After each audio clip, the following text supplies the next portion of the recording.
So now we can put all of these people in the same place, right? So what they're doing is they're all implementing the Hillary-Soros plan to tie Donald Trump to Russian intelligence. And the plan consists of two items.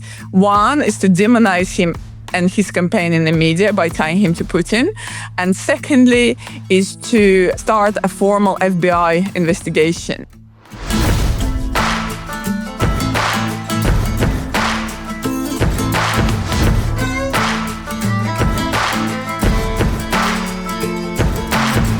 Welcome back to Going Rogue with Lara Logan. And my guest this week is sincerely one of the bravest women that I have known. This is a woman who was thrust into the spotlight for absolutely no reason whatsoever, except that she was the perfect mark. And she was needed by very bad people who were creating a false narrative to overthrow an American president. They were going after the most powerful people in the world. And unfortunately for Svetlana Lokhova, she was standing in the way. And we owe her, truly, as a nation, we owe her a debt of gratitude, because in spite of the fact that she was falsely targeted, that she was thrust into the headlines as being a Russian spy, which was not true, that she was exploited and battered by this massive disinformation machine worldwide, this brave woman, who is also a mom and a wife and an incredibly compassionate and smart and lovely person, she has not taken a knee.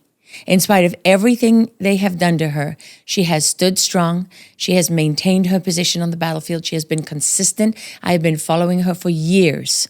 And there is one marker that I consider carries more weight than most when you try to evaluate and understand the integrity and the character of a person, the true nature of a person, and that is consistency. And I have to say that Svetlana Lokhova has been consistent in telling the truth, in being bold, in being brave, in acting in spite of the cost. And without any further ado, I would like to introduce this incredible woman so that you can hear her story. Her story would be known by everyone all over the world if our media were not part of this operation and were not so corrupt and so dishonest. And we really do owe her an apology for what we've put her through. But she's not asking for one. She just wants justice. So Svetlana Lokhova, I know it's the middle of the night there, 3:30 in the morning. It's very kind of you to do this interview for us from the other side of the world. I know you've been to hell and back a number of times. And I just, let's start. Can we start by you explaining who you are so people understand, how did this woman become one of the central figures in the Russia collusion hoax targeting President Trump and General Michael Flynn? Well, hi, Lara. Thank you so much for having me on. And you, of course, have been following this nightmare, this conspiracy of Russiagate for many, many years. And of course, I followed you for a long time. And you also, of course, exposed a lot of other abuses of government power. And I'm very, very honored to be here with you, and also for your audience to hear my story, but also the story that affects all of us. So thank you so much for having me on. Who am I? Well, actually nobody. And that's kind of the whole point of the story, which is that I'm not an operative. I'm not a politician. I'm just a mom. I'm British. I was born in the Soviet Union. I immigrated as a kid to England.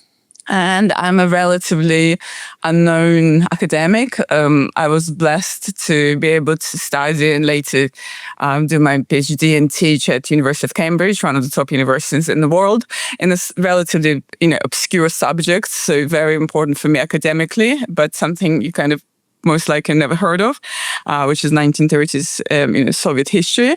And I was there at Cambridge.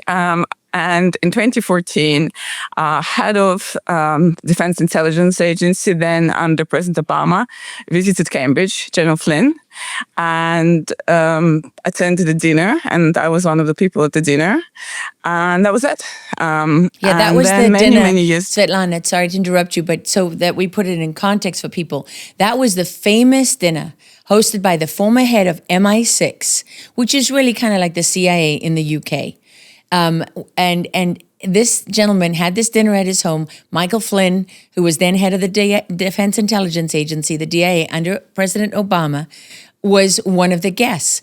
And they used that occasion where the two of you were at the table among many others, and they fabricated this narrative that you were somehow the honeypot, right? That you left the dinner with General Flynn, that you went on the train together. And they tried, when they were building this false narrative that somehow Trump was a Russian spy and Putin was his handler and that Russia had installed him as president, what they did was they destroyed you and your life in going after Trump and General Flynn and creating this false narrative that somehow you were having an affair with General Flynn. And I've known General Flynn and his beautiful wife, Lori, for many, many years. They are high school sweethearts who dated all through college and got married very young and have a beautiful family. And General Flynn has never looked sideways. I mean, if you know that man, you know, as I did when I saw the stories, when I saw the fake headlines and the false narrative being propagated, I knew it was a lie. I knew it was a lie. I just didn't know you. If you've been watching the markets, you already know gold and silver are exploding, and it's not an accident. When inflation rises, when the dollar weakens, when the world becomes unpredictable, smart people move toward assets that have stood the test of thousands of years. And right now, more Americans than ever are protecting their retirement savings with physical gold and silver. Gold has surged. Silver is climbing fast. And experts believe we may just be at the beginning of the next major run. The question isn't, should I do something? The real question is, can I afford to wait? Because every week, people who waited are now wishing they had acted sooner. If you want to understand how to protect the wealth you've already built and how to position yourself before the next big move, go to laralovesgold.com or call 800-888-0807. That's 800-888-0807. When you reach out, notice how confident you'll feel, knowing you're finally taking control of your financial future instead of letting the headlines control you. Go to laralovesgold.com or call 800-888-0807 right now. Your future self will thank you for the decision you make today. Well, that's right. And that's why, as somebody who was completely apolitical and especially obviously had no business knowing much about American politics, the first time I realized that the whole Russia collusion story was a lie, because I was the centerpiece in this Russia collusion. Yeah. And it was all based on a very simple, horrible story that I somehow had an affair with General Flynn and that I was a Russian spy. But I knew two things. And this is back in 2017. I knew two things, actually probably even late 2016 or 2017. One is that I'm not a Russian spy. And two, that I did not sleep with General Flynn. What that then meant for me is I then realized that the whole thing, the whole Russia collusion narrative was just simply not true.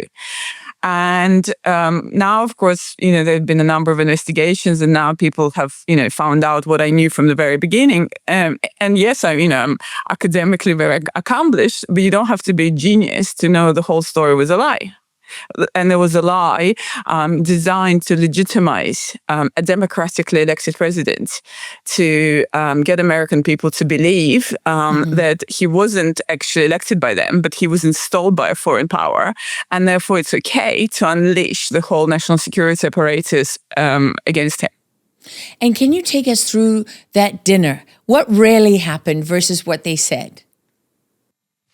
So there's an interesting prehistory to this dinner, because again, I specialize in rather obscure subjects. I specialize in 1930s history, and I wasn't particularly sure why I was invited to this in 2014. And I was personally invited by, as you mentioned, Sir Richard Dearlove.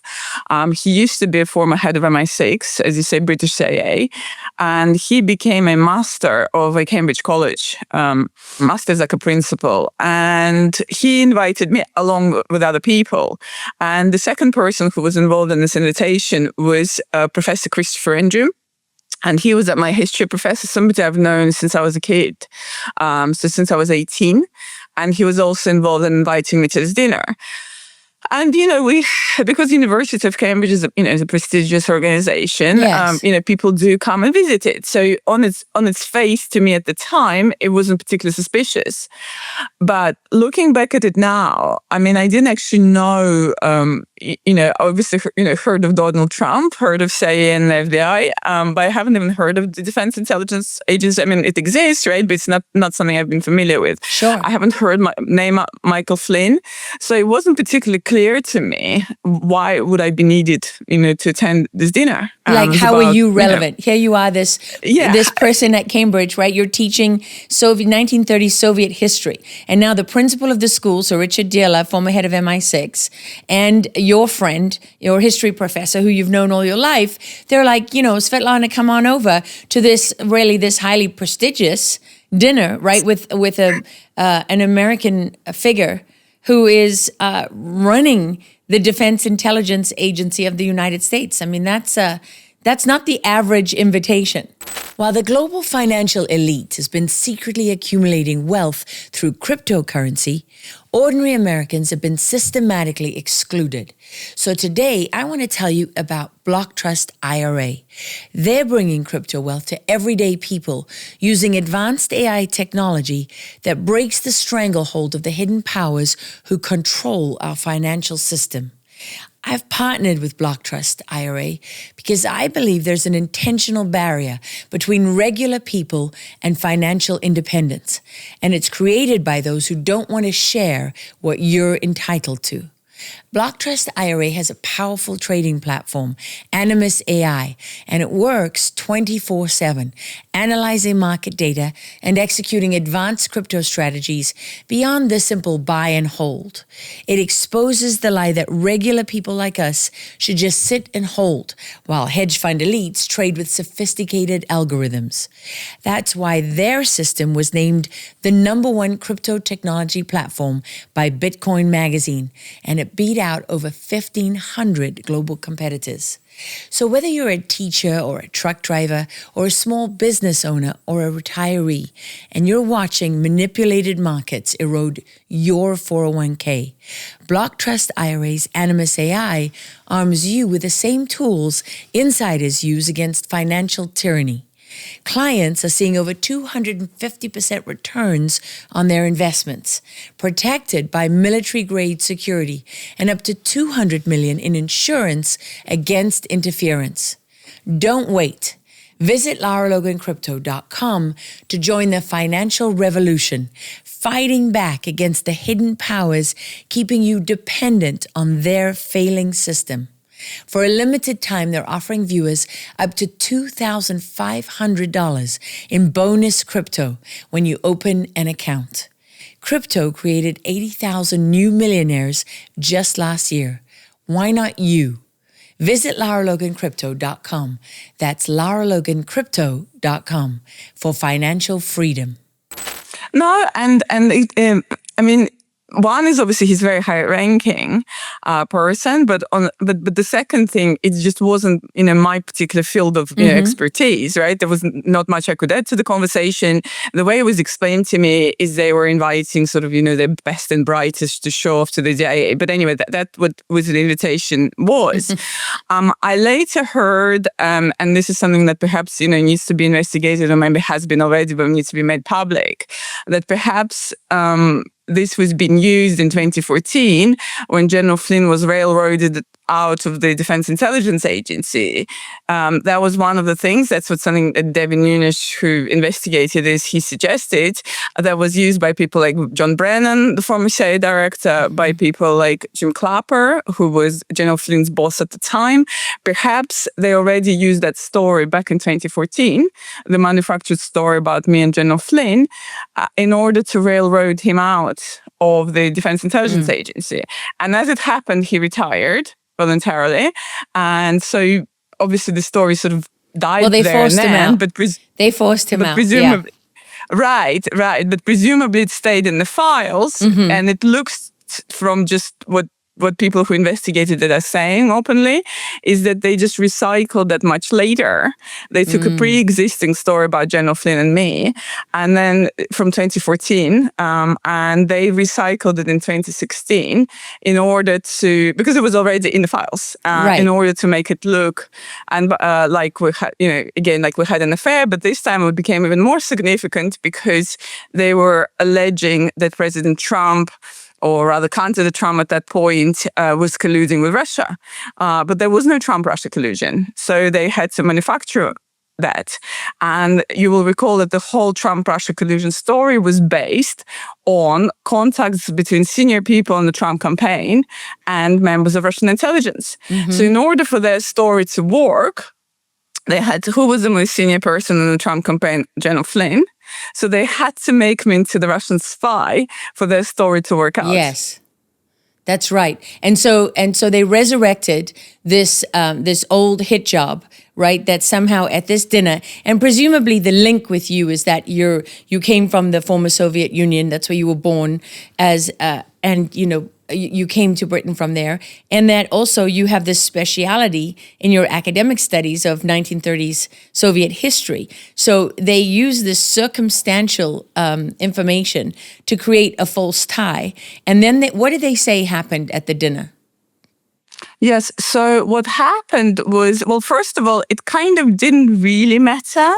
You know how they say in Agatha Christie detective stories, it's not who she is, it's who she is.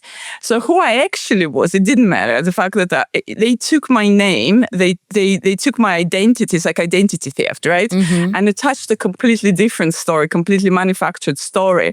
So all they needed is the fact that I was born in Russia, I was a woman, and I was by their own invitation at the same event as General Flynn. That's all they needed. And there's a very famous novel by John le Carré, who is himself former MI6 guy, who is a famous spy writer.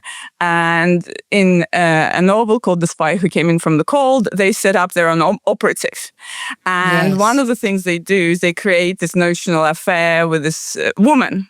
And she's asking, like, how did they know that we were going to meet? How did they know that we were going to have to fall in love? And he said the operation didn't depend on it.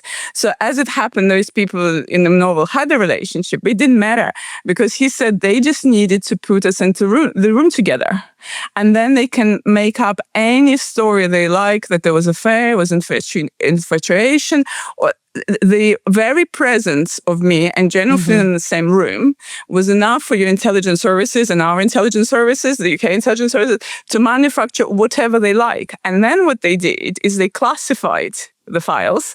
So that way they can then put into the media whatever they like. So can you take me through exactly what happened at that dinner?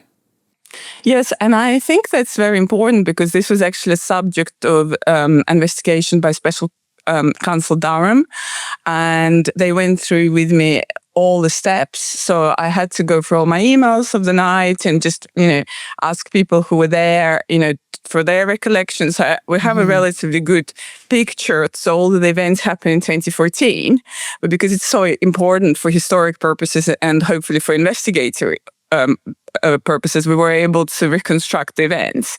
So what happened is, as I mentioned, I received this invitation for this dinner. It took place on February 28, 2014. And General Flynn gave a talk first at Corpus Christi College, which is a college of my university, Professor Christopher Andrew. And he gave a very, very good talk about, the future challenges that are facing Defense Intelligence Agency. And after the talk, we moved on to this dinner where only a dozen of us were invited. Now, my husband accompanied me, my then fiance accompanied me to the talk with General Flynn. And then he also walked with me. So the talk was in one of the colleges, and then the dinner was in another college, as you mentioned. Richard Deere loves private accommodation. And all of this is at Cambridge University, correct? That's right. And it's a very small, maybe like sort of like MIT perhaps, but it's just MIT is like one university, whereas Cambridge, although it's also one university, but it consists of a bunch of colleges. And all of them are usually the central ones are between 5 to 10 minute walk from each other. And then you have some sort of, more like 20 minutes walk, but it's basically all very small, very tiny. Right now, somewhere in Nigeria, there's a Christian family being persecuted. Those who are not killed are often forced to flee their homes. At Equipping the Persecuted, they're committed to reaching every affected area and help heal the deep physical and emotional wounds that have been inflicted upon them. But they can't help them without your support. So please visit equippingthepersecuted.org and donate today. Sign up for just $35 a month. It's a little over $1 a day, and you'll help rescue Christians who are suffering and provide security, medical care, food, shelter, and love. The situation is urgent, so I'm asking you to join in the next 10 minutes. It's a life of fear and danger for these Christians, but for just over $1 a day, you can change everything. Go online to equippingthepersecuted.org and make a difference in the life of a persecuted Christian. That's www.equippingthepersecuted.org.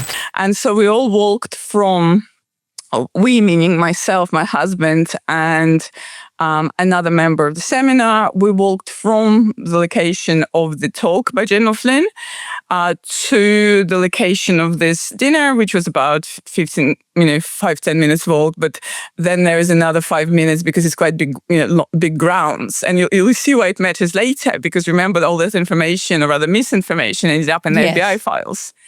And so the total walking time was probably about 15 minutes. It was very dark, cold. February in England is not a nice time. Freezing, yeah. And yes, and here we are. We arrived, and so my husband left me with my fellow person from our seminar, from our Cambridge seminar that I was a member of, which was hosting the Flynn event. And me and this gentleman, we went upstairs, and there was a very nice sort of layout. It was all, very, very beautiful, wood, candles, very sort of medieval Cambridge type look. And there was some drinks before the dinner. Mm-hmm. And I think I was just introduced to General Flynn, just by name. And then I think he just did rounds. And remember, I was a very junior person. So majority of the time, of course, he spent speaking to Sir Richard Deere, who is, the head of MI6, former, but, they're never former. And then also my professor, Christopher Andrews. So he was talking to them. And another thing to add is that in Cambridge, we have this, about 40 minutes from Cambridge, we have a NATO/DIA joint base, which for NATO operations in Europe, called Molesworth. It used to be an old Royal Air Force joint base, Molesworth. And Molesworth, that's it, RAF Molesworth. And General Flynn actually, just from reports, visited the base because that's where a lot of DIA people are stationed in Europe. And some of those people were actually doing PhD in Cambridge. So some of those people attended that dinner. So he obviously was chatting to them, and Richard Deere, that's pretty much who he was interested in. The one obviously person he wasn't interested in was me, because I had very little to nothing to do. So he was polite, but he wasn't, we didn't have a particular discussion. And then we sat at the dinner. So I was the only woman in the room. And I was set, so the table was really, really big, with candles and bottles and plates and cutlery. So it was all very, very pretty, but also very big. So General Flynn was on the opposite side of me, and I sat in between Richard Dearlove and another person who as I said, was a colleague of ours. And then General Flynn was on the opposite side, and he was next to Christopher Andrew and another person between the two of them. So actually, we had quite a long distance between us. Imagine it's a really, really big table, right? The reason why this detail is important is because later in the media, they said that I came up to him at the drinks and chatted him up, and I was just came up to him by took everyone by surprise, despite the fact that I was actually invited and I didn't come up to him. He was introduced to me. Then the report said that I sat next to him, but I didn't sit next to him. I was very far away from him. And majority of the dinner conversation revolved around politics, and the senior men were talking. I frankly wasn't particularly listening because it was a very long day for me. I had to teach that morning, and so I had to get up very early. I had to mark up the papers. Then I had a bunch of other things to do. So And what was, Svetlana, just to be clear, what was your position at Cambridge at the time? So I was a postgraduate student. I was writing my PhD. And at the same time, I was teaching undergraduate students on subjects such as Russian Revolution or, First or Second World War, basically things quite, removed from, the current political events. So I was writing my PhD on 1930s. And then at some point during the dinner, I remember that Richard Dearlove and General Flynn, they had some sort of, heated debates about something. I don't remember whether it was Ukraine or Middle East, because there were quite a few things happening at that point. I wasn't particularly paying attention, to be honest. And then my professor, Christopher Andrews, suddenly interrupted them, perhaps to, calm down the atmosphere, and said, "Oh, and Svetlana now will show you this document she found in the Stalin archive." And I was kind of a bit annoyed because I didn't want to start sort of looking for documents. I usually carry an iPad with me and I have my documents scanned, but it was sort of in the middle of dinner, but because my professor told me to do it, I did. So I found the document, I showed him, and in fact, I didn't actually pass even the iPad to General Flynn. I passed it to Richard Dearlove, and he got up and passed it to General Flynn. Again, I'm trying to point out how little contact we even had with each other, right? Yes. And it was a document from 1912, and General Flynn was, impressed that I found this document because at that stage, Joseph Stalin, who later became very well-known, dictator, he was in fact himself a revolutionary on the run of the Tsarist secret police. And he was writing this letter to tell his fellow revolutionaries that he got somewhere safely, that he escaped safely, because they were trying to jail him. And it was a cool document. I found it. General Flynn says it's a great document. And then he and other people at the table asked me to email, other Americans asked me to email them that document, which I did. And that's kind of the extent of that. And then what happened after the dinner is I took some photographs. So I'm a junior person, so I usually try and, if I can. I also took some photographs earlier when General Flynn did the speech. I usually do that if we have visitors. And then again, General Flynn and his, so he was accompanied by his assistant, I think it was at least one, maybe two. And they all asked me, "Oh, can you just email us the photos as well?" So I did that. And that was really that. And then the next thing that happened is General Flynn left first with those who, he's a very senior figure. So he had quite a few people accompanying him. Yeah. So he left. And that was that. And I stayed behind with, my colleagues at university. And at some point, we had the discussion about how great it was, how we managed to impress, the head of Defense Intelligence Agency, which was a big deal because, as I said, we had this link with DIA at Molsworth. And then my husband was waiting for me. So a colleague of mine who sat next to me, he walked me through the college grounds, which is about 5 to 10 minute walk. And then I met my husband, and we were staying in a hotel in Cambridge. So we went to the hotel in Cambridge with my husband, and that was it. That's the whole thing. Now, imagine my surprise when in December, so I'm 9 months pregnant. I start getting calls in December 2016. So this is what we now know about the context is this is when they were preparing the intelligence community assessment, which is something which currently is subject to lots of news coverage because this is something now subject to criminal investigation by the Department of Justice, is that President Obama gave order. He's now the outgoing president in December 2016. So we fast forward. He gave an order to make a finding that Russia interfered to help install President Trump. And it was based on an assessment by people like Brennan, Comey, and Clapper that there were contacts between senior Trump campaign officials and Russian intelligence. So it later transpired that my story was needed when because after the election, they wanted to overthrow the incoming president before he even started. And they needed this contact, this manufactured contact between me, who they portrayed as Russian intelligence, and General Flynn. So they started all calling me the operatives in the media. And that's why I've been so vocal about the role of the media, because I don't consider them journalists. I consider them operatives. They started calling me, and all of them had my number. So the Washington Post, David Ignatius, the New York Times, so this is Adam Goldman, Matthew Rosenberg, Wall Street Journal, and also newspapers in England, so it's The Guardian, The Times, all of them had my contact details. Again, I was a nobody, right? Nobody knew who I was other than people interested in 1930s Soviet stuff, right? And suddenly they asked me about a dinner in 2014, and my relationship. This is December 2016, right? Yeah. My relationship. And let's just recap that. So you go from February of 2014 when you attend the dinner, February 28th, all the way to 2016. So it's what, more than 2.5 years later?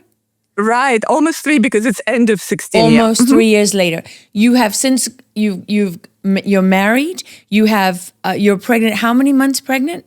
9. You're 9 months pregnant. You're living happily with your husband. You've probably never thought about General Flynn again, other than occasionally when it might be in the news or something like that.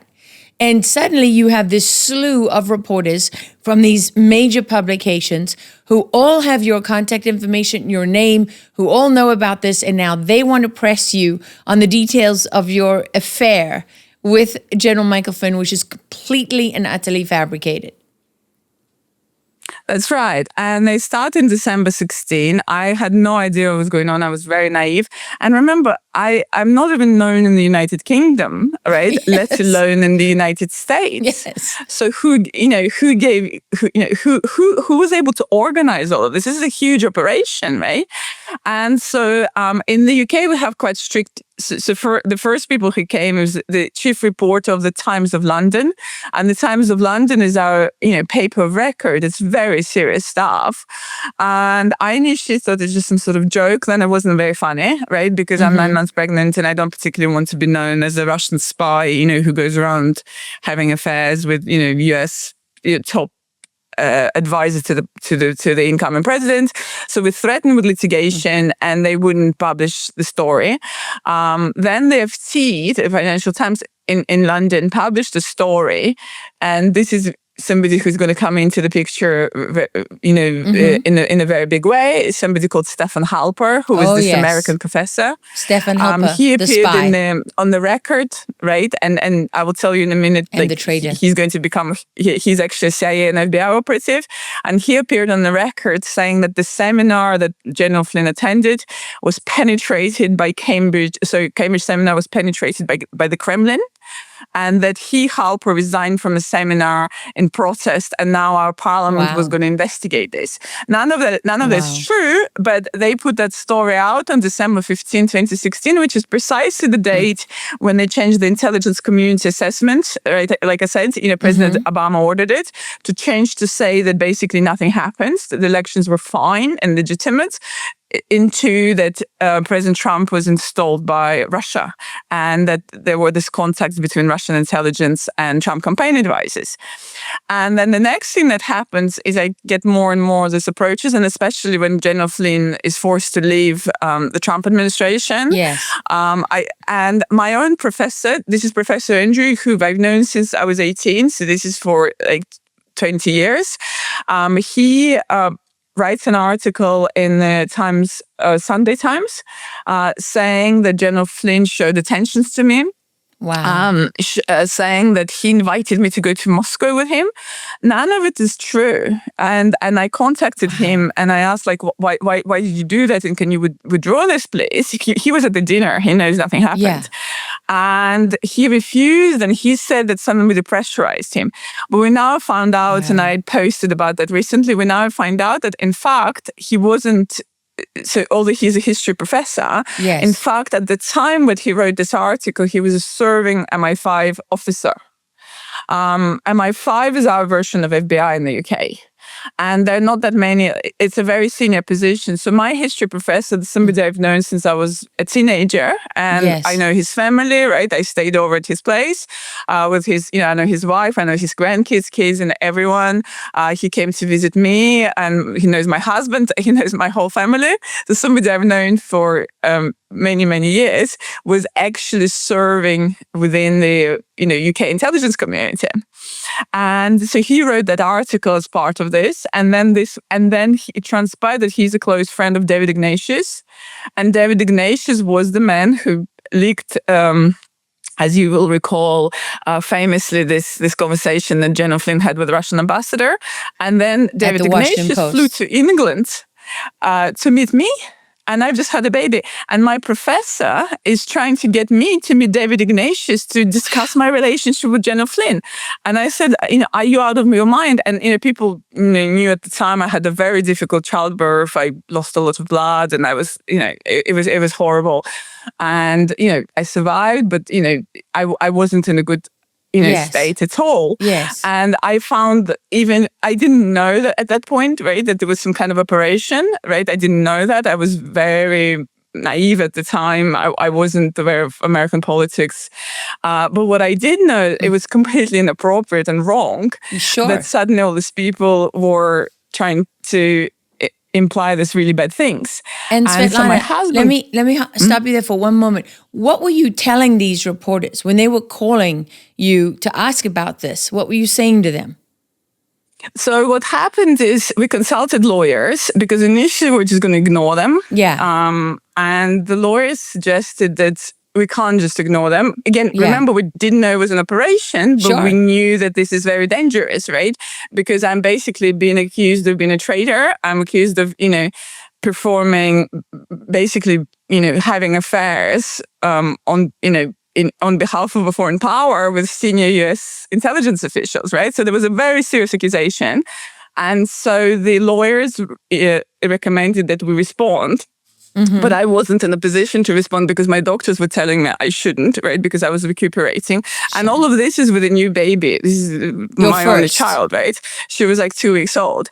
So my husband wrote to each of those reporters, starting with David Ignatius and to the New York Times and to Wall Street Journal, basically saying that your source is acting maliciously. So we knew Halper was a source, Stefan Halper was a source for these accusations, but we didn't know that he was an FBI or CIA operative at that point, right? Yes. We just knew that he was this Cambridge academic, this American guy, and we knew he was like a bad guy. And because he also gave information to Financial Times that, there was this Kremlin penetration of the Cambridge seminar.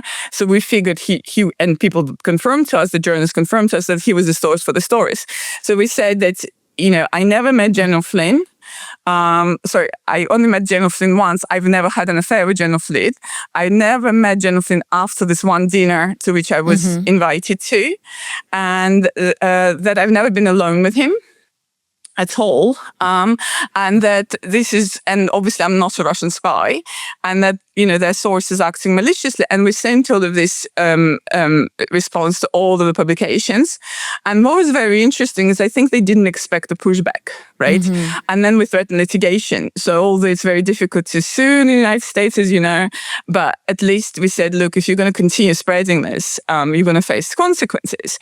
And so I think that helped a lot to blow up. I think that one of the reasons why I later, was attacked even more is I think I helped to blow up this Russia collusion story because here they had on the record a statement from me saying that their whole story was a lie. And that's at the time when Comey, Brennan, Yates, all these people were on TV every day, Schiff telling American people that there is an investigation into Trump campaign contacts with Russia and Russian intelligence. And I, who was supposed to be the chief Russian intelligence person who was in contact or had an affair with General Flynn, was saying, no, these are lies, and we're going to take legal action. Wow. It's quite incredible because I remember that time very well. And I knew that it was a lie, but there was just a barrage, right? It was constant. It was just never ending. From every day you were waking up to another detail and another detail and another detail. And ordinarily these details wouldn't even be significant. But when you have all of the media acting together as operatives, what did they do? They take every little detail and they act like, oh, this is a huge breaking story. One more more proof that Trump is a Russian spy, more proof that General Flynn was, having contacts with Russia, more proof that Russia collusion is true. And of course, it was completely and utterly fabricated and paid for by Hillary Clinton's campaign through Fusion GPS, the FBI, the White House, Obama, Clapper, Brennan, Comey, Strzok, Page. All of these people were 100% involved, and they were not the only ones. And I can only imagine, as a mother and as a woman, and just as a fellow human being, for you to be going through all of that with your baby, and then just, we have the benefit of hindsight now, and the benefit of knowledge, and the benefit of the truth that's come out. And so it's easier to look back on all of this and make an assessment and understand it better. But at the time, I've been targeted like this, and when you're in the middle of that, it's like being at the center of a hailstorm, right, or a tsunami. It's coming at you from every direction, and I felt so powerless because they have all the levers of power. They have the voice. They have this giant media apparatus worldwide. Then they have people with, titles and positions of credibility behind their names, like Professor Emeritus at Cambridge University, right? The former head of MI6, who's now, running Cambridge University. When they start weighing in publicly, when the Clappers and the Brandons and the Schiffs, Adam Schiff was head of the Intel Committee, right? So surely they must be telling the truth. And people that have known you all your life, people that love you, are looking at you like you've lost your mind. And so there's a huge personal cost. And my heart goes out to you, Svetlana. I can only imagine how difficult was it for you personally during that time. Well, you're spot on, and there's some very specific points you made, which we now know from research and the documents that come out. How spot on you are on these things. So, for example, one of the things is this, haunting you and it's witch hunt, right? That's deliberate. It's an operation, right? So, for example, in my case, what they did is they sent reporters to my house and to my neighborhood with my portrait. So they found like a picture of me when I was much younger, very good looking, and they printed it. And I didn't even look like that, right? Like I'm a lady, was a pregnant lady, and then just with the first kid, right? But they found a picture. I was young. They printed it out, and they went and knocked on the doors of my neighbors and said like she's a Russian spy, right? So of course the neighbors were like asking questions.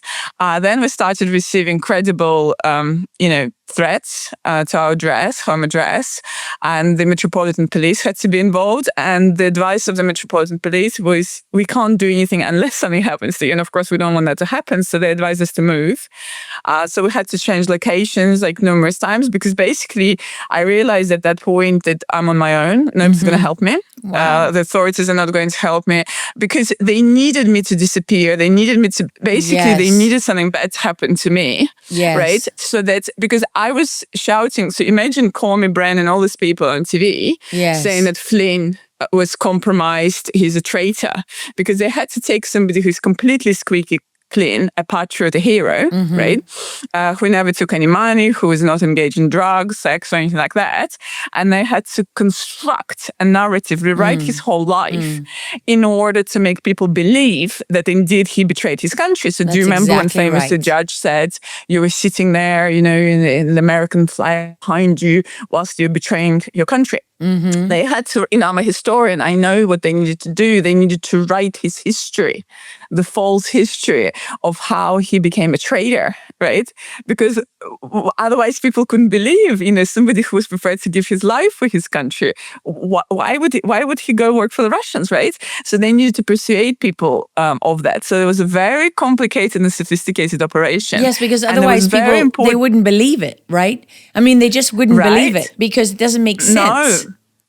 Right. And that's why I had to be this Russian spy. We had to have this affair because then they can say, okay, and this is what Brennan said. Brennan said at his testimony to Congress that Flynn unwittingly became a traitor. So he might have not realized that he became a traitor. Which is how you explain that someone who has the profile of a heroic figure, someone who threw himself off a cliff as a young soldier to save 2 Navy SEALs that were being swept out, right? And who did that on his own. Someone who served his country with distinction, who had been honored on the battlefield, who had risen to the ranks as someone who was known for his integrity and his loyalty and his commitment to this country.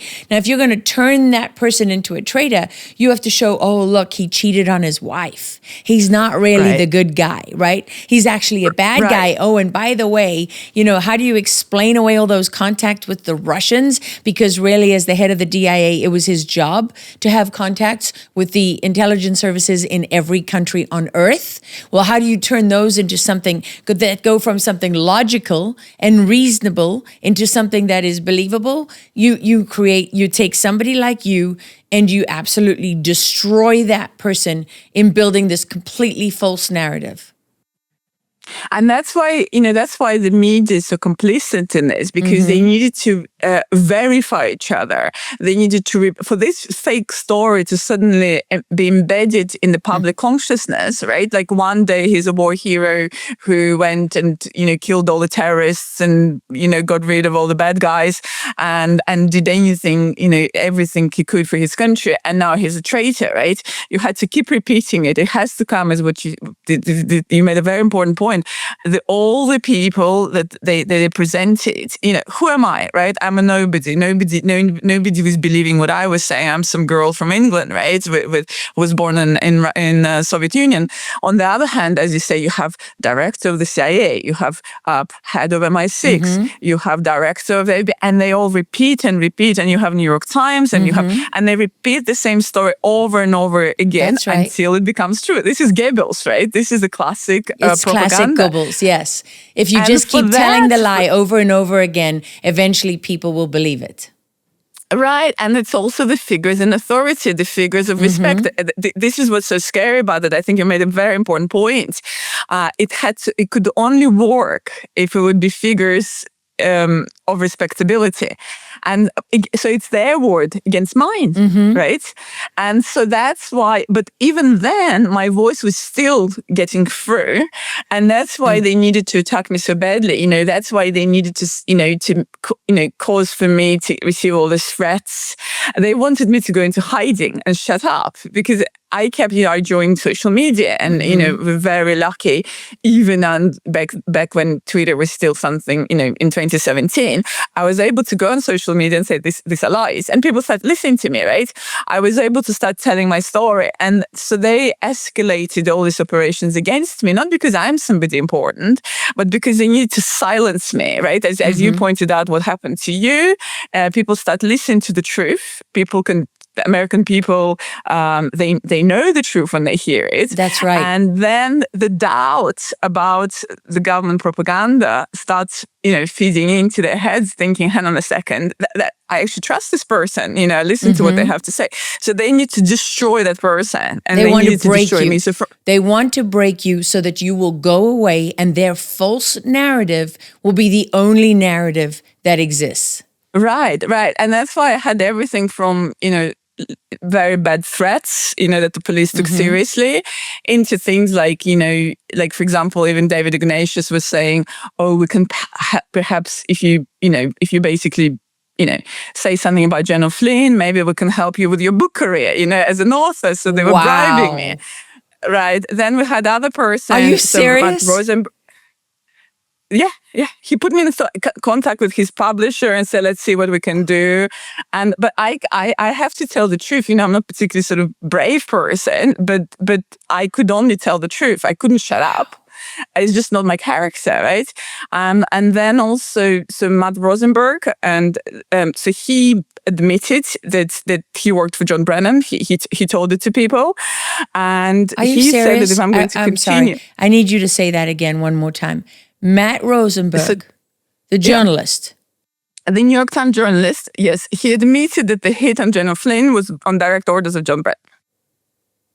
He told you that? He told this to Matt Taibbi. Because Matt Taibbi was investigating the story, and then it got shut down. Wow.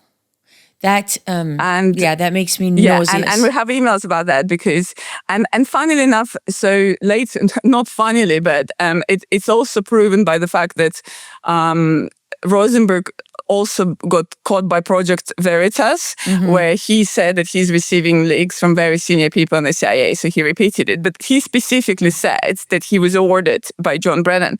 And the specific context of that is the New York Times, so Adam Goldman and Rosenberg, published an article in 2018 when it transpired that Stefan Halper, who was a fellow academic at Cambridge, that he was responsible for this fake story about me and General Flynn having an affair. And he was actually an FBI informant and also CIA operative, right? He wasn't actually at the dinner, right? He did not attend. And I started a lawsuit and against Halper and the newspapers about this, including New York Times, including Wall Street Journal, including Washington Post. And one of the things I said, it was a known provable lie because the person who was the source for the fake story wasn't actually at the dinner. Yes. And Halper admitted that he wasn't at the dinner. And Amazing. The story that Rosenberg and Goldman, and specifically the story that they wrote, is that I approached Flynn, that I sat next to him, all the journalists wrote that, right? And I left dinner together. Right. And that the concerns were strong enough that it caused another person, says the article, i.e. them trying to imply Judicial, to report the incident to the US authorities. And the point was, well, if Halper wasn't at the dinner, why didn't he report it himself, given that he was the FBI informant? So my EB was investigating that because I've posted about that, right? Like the whole story, not just it's a lie, but it's a provable lie. And he got in touch with Rosenberg, and Rosenberg said to him, what could we have done? This was on orders of Brennan. And then I have some emails with Taibbi proving that as well. And the second thing Rosenberg said, that if I don't shut up, like their target is Flynn, not me. So then kind of don't mean to cause me harm. And I'm like, well, but you have, right? But they said they're really interested in Flynn, not me. However, if I'm going to continue attacking them, because I've been quite, vocal, exposing them as operatives, they will start, exposing me in the media and find things about my past and post it or print it. And I, of course, know there's nothing about my past. I said, carry on. I said, please, be my guest, because, of course, I knew that this is not true. But this is to give you an idea that they use intimidation, they use threats. And okay, I'm lucky in a sense that, I just knew that what the truth is, right? And I just kept telling it and repeating it. And that's what you said in the very beginning. I need to remind everybody, this is a journalist. This is supposedly a journalist calling you. This is not somebody from the intelligence services. This is not somebody representing themselves as law enforcement. This is a journalist who's calling you up and threatening you.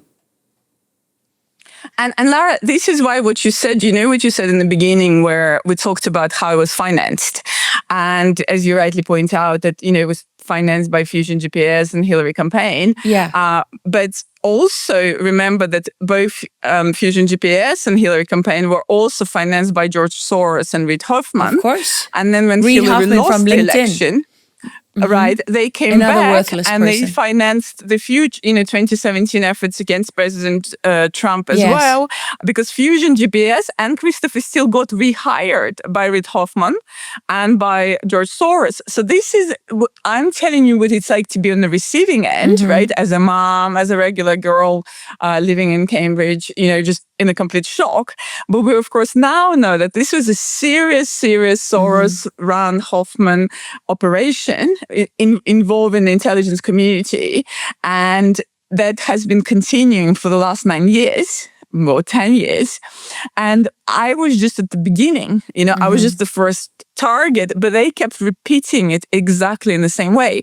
And that is why it's so important to deal with the media, not to treat them as journalists, right? They're not journalists. They actually paid operatives. So for example, one of the things that Devin Nunes and Kash Patel have discovered early on is when they were trying to find out about who financed the Steele dossier, they came across the bank records of Fusion GPS with their bank. Yeah. And Fusion GPS then admitted that it was actually Hillary campaign that financed the dossier. But what they managed to keep redacted and is still unredacted is their payments to the journalists. So Fusion GPS received money from Hillary and from Soros, and then they paid journalists. We don't know the names because they're redacted, but you can guess that there will probably be people like Tom Hamburger from Washington Post, people like Ken Dilanian.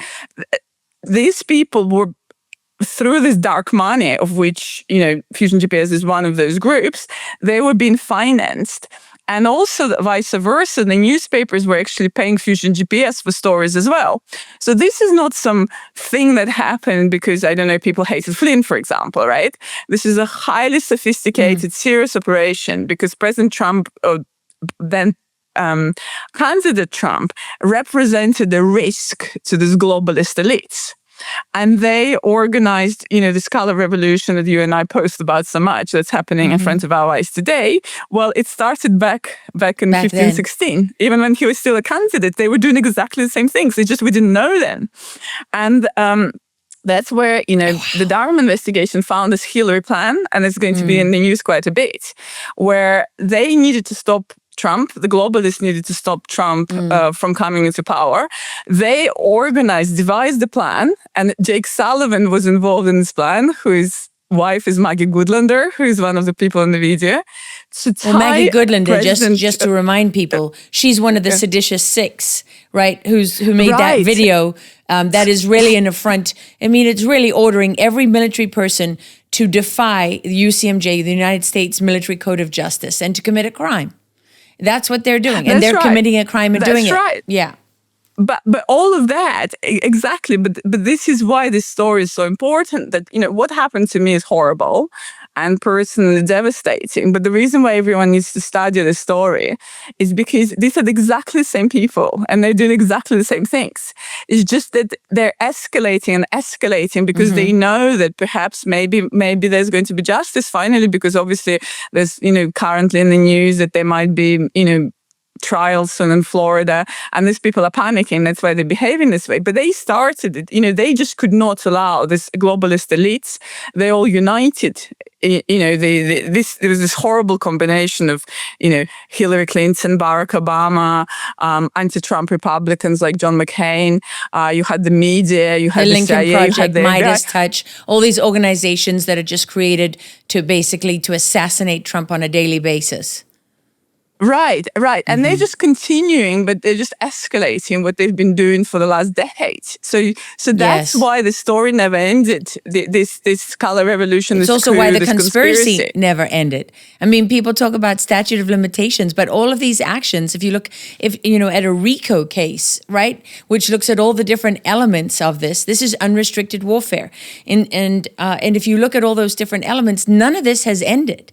First of all, legally, for a conspiracy to end, the conspirators have to acknowledge the conspiracy. That has not happened. The conspirators have to end the conspiracy. Like, they actually have to stop participating in that. That also hasn't happened. And so you have an ongoing seditious conspiracy. This is treason and sedition is ongoing because none of the people that were originally involved have been held to account. They're all still free to operate. And they're still operating, as we keep seeing. Exactly, because, when we talk about Soros, when we talk about Hoffman, that's not some, abstract thing, right? It's every newspaper article, including the ones you read about me and General Flynn, including the ones you read about President Trump. It wasn't organic, right? Somebody paid for it. Somebody ordered Unbelievable. it. And what has happened is, I've helped the Durham investigation for 4 years. And the key document they found, and this is going to be the document that you'll hear a lot more about as these trials get underway, was the Hillary Clinton plan. So what was happening is Hillary was in a lot of trouble. She was going to lose the election. And Soros and Hoffman, people like that, they've invested a lot of money into her election campaign. But she had these two problems, which is health. Remember, she famously collapsed on 9/11, a few weeks just before the election. That famous shot of her going to the car where her legs buckle and she's held up by the security. Right. Yeah. And then the second big problem she had was the email scandal, because she was subpoenaed by the Benghazi committee, and she deleted 33,000 emails. Which she was using the private server. Let's just be clear. She broke the law by destroying classified information. She broke the law by having classified and unclassified information on one server when they're by law supposed to be kept separate. She broke the law by having classified information on a private server that wasn't protected. She broke the law by putting that in the hands of her law firm, who were not legally allowed to hold and store that. I mean, I could go on and on and on. And they lied about it, which was another crime. They covered it up. That was another crime. And they lied about how information is classified. They said, this was overclassified, and it was subsequently declassified. And that was only pertaining to State Department information, because information is classified at source in the United States government. So she had information from the people like the NSA and the National Reconnaissance Organization and the National Geospatial Agency and the DIA and the CIA. They're the issuing authority of that information. They're the only ones who have the authority to declassify it, outside of the President of the United States of America, who, with the act of just speaking, can be an act of classification. But what they did, she was caught. And they lied, and they lied, and they lied. And the operatives in the media that helped them lie about Russia collusion and create that false narrative helped them lie about the email scandal. And so she knew she was in real trouble. And how was she going to get out of it? That's what this document you're talking about is about. That's right. That's right. And that's why is it, for numerous reasons, of course, they went after General Flynn. But specifically, how does he relate to this Hillary plan? Well, he was the first person, because, of course, remember, he was working for the Obama administration. Yes. He gave evidence at the Benghazi committee and other things, saying that obviously not only was completely mishandled, the whole thing was horrible, but also he was very vocal in saying that she's not fit to be president of the United States and she should be resigning. And he was saying that from very early on, and she should, withdraw her candidacy, because she was using this unsecure private server, and that on this this server could have ended up in the hands of anyone, whether it's friend, whether it's foe, and it could be Iran, China, Russia, whatever. It doesn't matter. The whole point was that she was not to be trusted with nation secrets. Correct. So, for example, at the moment, as you know, John Bolton, former national security advisor, is probably facing a very long time in jail. Yeah. For exactly the same thing. And well which deserved. is that he stored classified information at home, and then he was hacked by Iran, right? And that's what General Flynn was talking about. And he said that if it's found out that she stored classified information on her server and that information ended up in the wrong hands, not only is the end of her presidential campaign, she's going to go to prison. Of course, not just her, but of course Obama was on these emails, a bunch of other people were on these emails. And so Soros was very concerned, and we have the emails, right? Like that his investments, remember he backed her once already against Obama, and she lost Obama, and he was going to lose the money again, right? And this time, at least Obama, they managed to domesticate, but obviously President Trump they couldn't take the risk. And of course, General Flynn now changed sides and went to join, candidate Donald Trump. And the email scandal was representing this fundamental threat, because although they were telling people during the election campaign, summer 2016, that Hillary is going to win, they actually had internal polls which were showing that the email scandal and the health scandal were costing her, right? That's right. It was a 50-50 chance.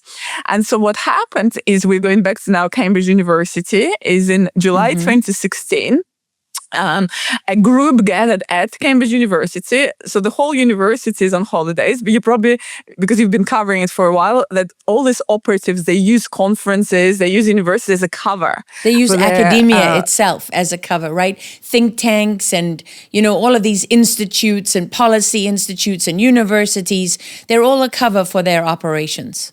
Yes, because they need to meet all these senior people, MI6, CIA, whatever, all these operatives, they need to meet up. And they have to pretend, we're just at the conference together, right? Because they can't say, I'm going to go and, devise a conspiracy against, they can't tell the truth. Candidate, right? So they need a cover. They're breaking the law. They can't tell the truth. Right, they can't say that. So that's why they create this conference. That's why, there's always a conference. And so what happened is that Madeleine Albright, who was a proxy for Hillary Clinton, she was in Cambridge. This is early July 2016. And so was Stefan Halper. So he was masquerading as a Cambridge professor, but he was the CIA and FBI officer. And so was Richard Dielov, the head of MI6, and crucially, the boss of Christopher Steele. Right, the author of Christopher Steele. Yes, let's not forget that. Yeah, Christopher Steele, the British spy that they held up as this, great person who actually worked for Sir Richard Dielov when he was head of MI6. And so remember that Halper and Steele, they were working together because they were both on the FBI books as informants, and they were corroborating each other's lies. That was the purpose of them. Yes. Because remember that the dossier was written by Hillary's people like Strobe Talbot, who is the president of Brookings. He was Bill Clinton's roommate at college. And he's the man from Jake Sullivan. And Nellie Orr, Bruce Orr's wife, right? Right, exactly. And Weiner and all these people, they wrote the dossier, the so-called dossier, the anti-Trump manufactured dirt, but even the corrupt FBI could not have accepted it from them because it's obvious it's from Hillary, right? It has the name of Hillary. Yes, it's too obvious. It's too obvious. So they rented the name of, that's why they called it, the FBI called it the Crown material, as if it came from the UK government, to make it look like it's legit, it's apolitical, right? Why would British government be interested in interfering in US politics, right? But in fact, it was all written by Hillary people, and they just put Christopher Steele's name on it. So all these people gathered in this conference together in July, as I said, in Cambridge, and they invited Carter Page, who was a minor, Trump campaign advisor, who was in fact a CIA officer. Remember, we keep talking about how they're blowing up their own people. Yeah, so that was another setup. Another person who was set up, another patriot. And they sent him to Moscow on an operation. And then on the way back from Moscow, he went to Cambridge. He went to this conference with Madeleine Albright, with Richard Dielov, with Stefan Halper, possibly Christopher Steele was there. And what they discussed this is what I've uncovered, and it later became known as the Hillary plan. And another person who was in the audience was Alexander Downer. You would remember, he was also at this Cambridge conference. The former ambassador to Australia, who famously met with George Papadopoulos, who was also a sort of relatively minor campaign person for Trump. And they met at a bar, and of course he leaked information to him, right? And then that was how Papadopoulos was set up. So Carter Page, who went to Annapolis, the Naval Academy, who was a Russia specialist who spoke Russian, who actually helped the FBI prosecute Russian spies, who was on the payroll of the CIA. He was the other Svetlana Lokhova, who was set up. And then the other one who was set up was George Papadopoulos. And these were all the links, right, that was supposed to prove that Trump was a Russian Russian asset. To Hub. The only difference between me and them is people like Carter Page couldn't speak up and wouldn't speak up because they felt, because obviously he felt he was doing things for the country and the information was classified. So he kept defending the CIA's role in this, right? I, on the other hand, because I don't work for any intelligence agency, I'm not controlled by anyone. That's why they made a huge mistake. That's why they couldn't shut me up, because they could shut up somebody like Carter Page, right? Because they would remind him that this is classified and you can't reveal, for example, his relationship with Halper, right? They were very close. But they couldn't shut me up. And this is what was their huge mistake, right? Because the rest of the people they set up were their own operatives. And I was the only one who wasn't. And they outsider. Miscalculated. They miscalculated. Interesting. But going back to this conference, so here they are together on July 11th, 12th in Cambridge. So we have Alexander Downer, we have Richard Dielov, we have Stefan Halper, we have Stephen Schrage. Stephen Schrage is a friend of Carter Page. Madeleine Albright, she's friends with all these people. And they're plotting because... And we have a copy of Stefan Halper's speech. So remember, Stefan Halper is this FBI and former CIA operative who was also at Cambridge with Richard Dielov and Christopher Andrew. And by the way, just to very quickly explain, the reason why they needed to run from the outside of the United States is because legally the CIA cannot operate, of course, against US citizens. That's right. They're a Title 50 organization, and their job is intelligence abroad. And only the National Resources Division has the legal authority to operate on US soil under specific conditions. But it also, Svetlana, puts them outside the reach of Congress and oversight. Part of the reason they have all these foreigners involved is that Congress can't subpoena Christopher Steele, can they? That's right. And so, and also remember that, as you said, it puts them out of reach of the oversight. And they also had to, this is why they were always obsessed about this date, this July 31st date when the Crossfire hurricane operation investigation, as they call it, the FBI investigation officially started, because only FBI has the right to investigate a political campaign, right? If we take it seriously, as if there was a risk to national security, it's the FBI's job. So they couldn't allow any information to come out that there was anything that happened before July 31st, right? Yes, because they had to make out like, oh, this was such a serious thing. It came to the FBI, and these hardworking, sincere FBI agents were compelled by the strength of the evidence to open an investigation, which we know none of which was true. It had to be a reaction. Exactly. It had to be a reaction of something Russians have done or Russians hacked the DNC. And then there was this report from this Australian ambassador, and then this happened and this happened. So no matter what we did, maybe we reacted here or there, but it had to be a reaction to something Russians have done and the Trump campaign have done. So what they couldn't allow, again, why, my evidence was so dangerous, is anything to happen before that, right? Because then it's not a reaction. They then themselves are setting the fire, right? And then they go, oh my God, there's a fire, and get in the cars and say, oh, we need to planned the fire. And then when the fire breaks out, they say, oh no, there's a fire. Right. And this is very interesting when we come back to the Hillary plan. That's exactly the language that's used in this document. So we have a script from the speech that Stefan Halper gave.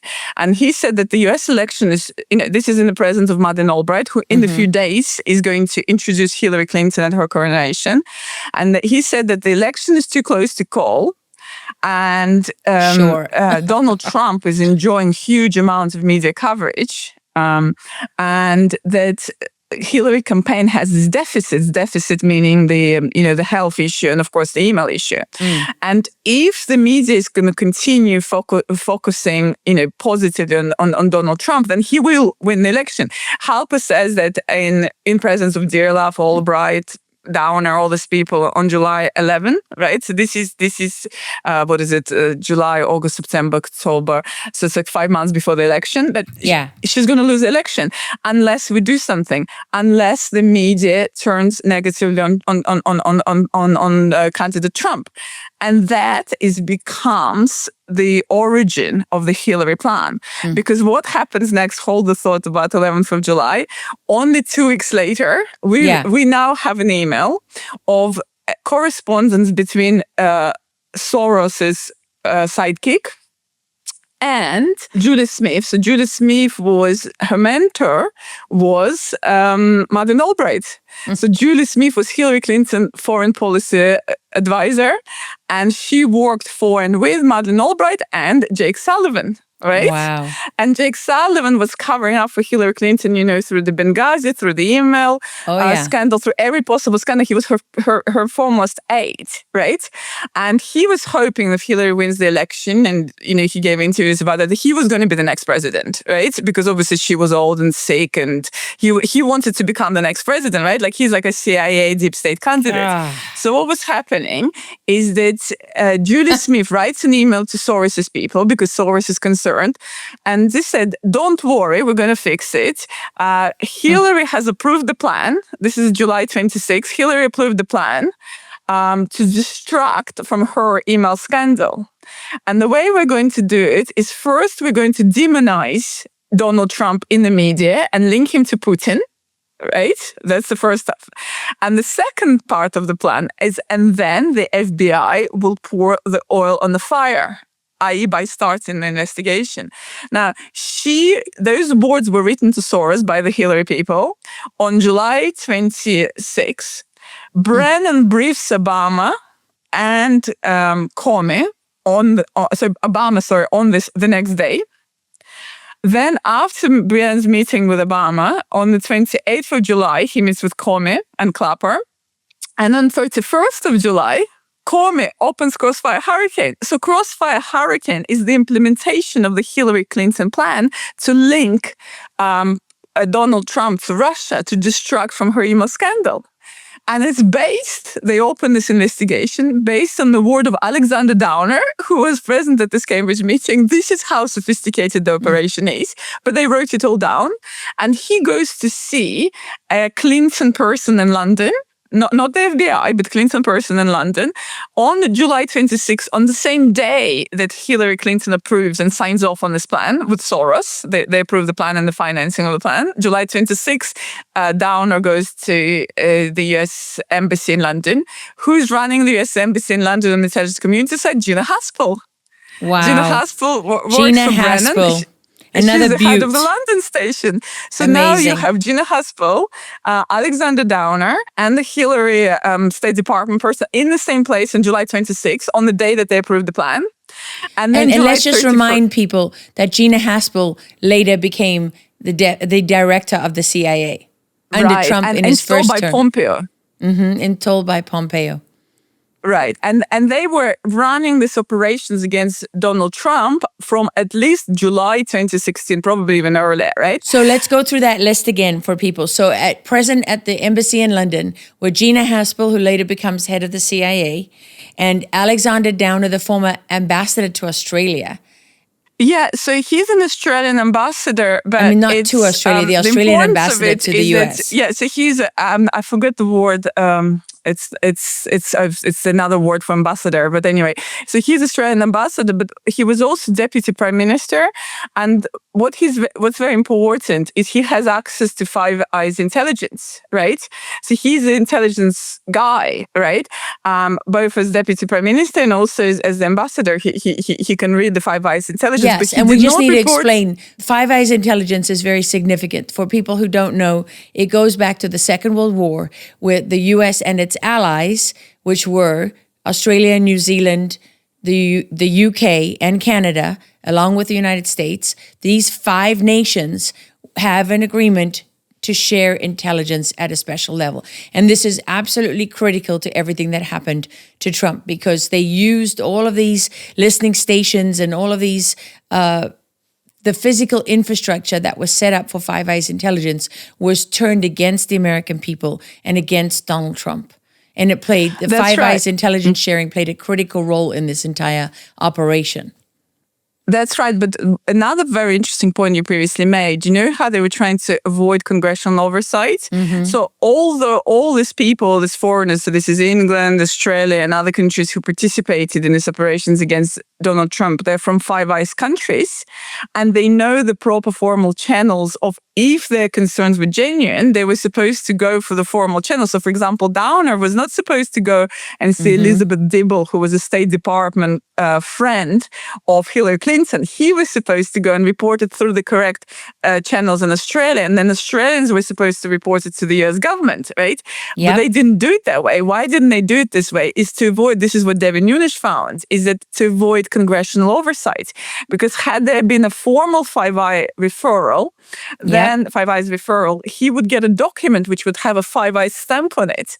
So although it's the people who were involved in the Five Eyes, but they did everything through the back channels. You know how we were talking about also Richard Zilov. He never submitted a formal complaint that, for example, General Flynn had an affair with this Russian spy, right? He didn't do that because he knew that this will immediately, if Congress looks at it, if it's formally investigated, he knew that it would fall apart. So that's why he also knew that it would create a trail of evidence of this conspiracy, right? And they wanted to avoid the evidence. Channels. So it's the Five Eyes countries, they're members. They know how to do things properly, but they don't do things properly because they're avoiding oversight, they're avoiding proper investigations because they manufactured everything, they're co-conspirators. So Downer does not go to, in fact, to his government, Australian government, who's supposed to then contact US government. He goes to see people in the State Department in the UK, in the US, embassy in London. And present, as we were discussing, was Gina Haspel, was Elizabeth Dibble, who is a friend of Hillary Clinton, working for the State Department. And then it gets better because I found text messages between Andy McCabe, who is the deputy director at that point to Comey, and the deputy director of the MI5, saying that he's going to send his guys over to London. And who is the guy who's going to go over to London? Peter Strzok. Wow. So now we can put all of these people in the same place, right? And in the text messages, they're discussing, we need to talk about our strange situation, the situation we find ourselves in. So what they're doing is they're all implementing the Hillary-Soros plan to tie Donald Trump to Russian intelligence. And the plan consists of two items. One is to demonize him and his campaign in the media by tying him to Putin. And secondly is to start a formal FBI investigation. And that's what she promises to Soros, and that's what she delivers. So first they clear her. Do you remember Comey famously in July clears her of the email scandal? Yes, I'll never forget No reasonable prosecutor, remember all of that? Yes, no reasonable prosecutor would look at all of this evidence and actually prosecute. Sure. Right. So what they do is they close investigation of Hillary. They open an investigation of President Trump and candidate Trump and his campaign, and then in the media they demonize this, right? And then if you look at the Durham report, they can link every single journalist, every single article, and the behavior of the people around the Hillary campaign. They were all pushing to demonize.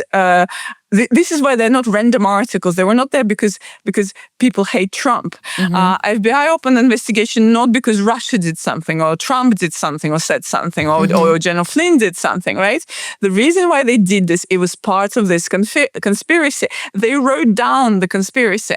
And then August 3rd, there is a follow-up meeting with Obama. Yes. And we have notes of this meeting because Brennan wrote it all down. And he said that, repeated this story about the Hillary plan to tie Donald Trump to Russian intelligence, to distract from her email scandal. This is actual notes of Brennan's notes of the meeting. And then Obama says, okay, he needs evidence of Trump campaign